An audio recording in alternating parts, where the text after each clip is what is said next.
How to log someone out of your Roblox account. Hello everybody and welcome back to our channel. So let's get started without any further ado.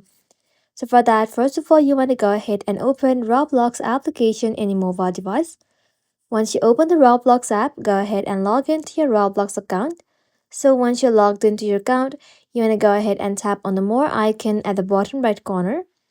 Once you're inside the more section, scroll below and then simply tap on settings right over here. Inside settings, simply tap on security. Now, once you're inside the security section, you want to go ahead and scroll below, and then you will be able to find all the places you're currently logged into your Roblox account.